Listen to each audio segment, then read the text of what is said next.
I'm coming to you today with trait number 10, one of my absolute favorite, even though they're all my favorite in one way or another. But this one, anyone who knows me knows that kindness is like my thing. And trait 10 is kindness. Chooses gentleness over aggression. Mother Teresa, who I am named after and my daughter is named after, and I so admire, says kind words can be short and easy to speak, but their echoes are truly endless. Kindness is not a weakness. It is strength under control. Wisdom in action and love made visible. Loving out loud, yay. A kind leader doesn't lead with harshness or intimidation. They lead with humanity. They understand that the way we treat people matters as much as the outcomes we pursue. In moments of stress, disagreement, or failure, it is easy to lash out, blame, or control.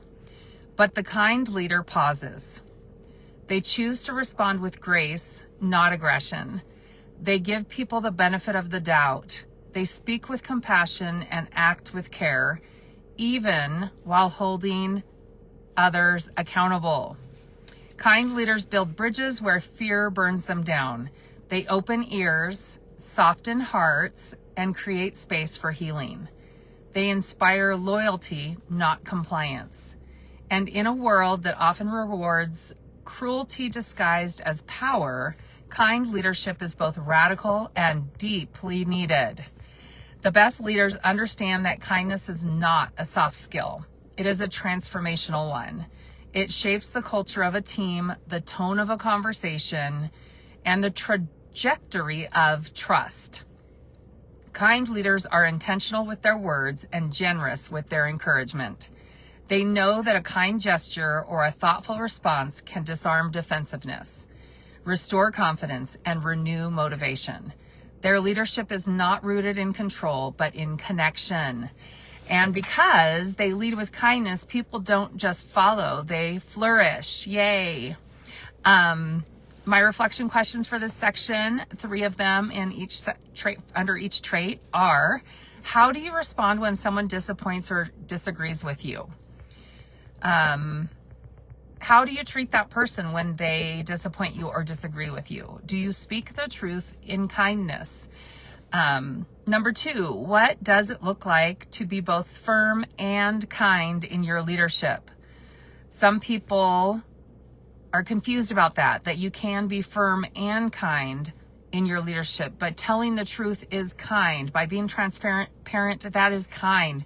But how do we do that where it shows up truly as kind and firm? And number 3 is, who in your sphere might need a little more kindness, gentleness, and care today?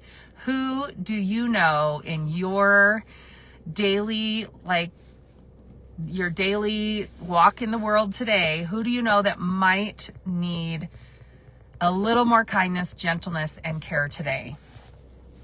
And do you need to repair anything? Do you need to go back and have another conversation to have it with more respect and kindness? Sometimes it's great to say, I would like to do that all again with respect. I would like to have this conversation when I'm not so emotional and when I'm ready to truly listen and seek to understand your point of view.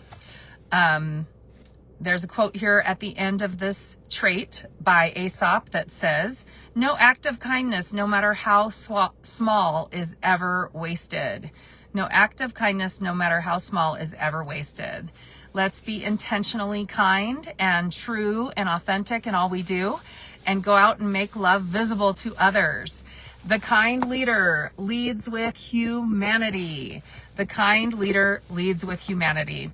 Have a blessed day, and I'll bring you trait number, justice-minded tomorrow. Trait number 11, justice-minded tomorrow. God bless.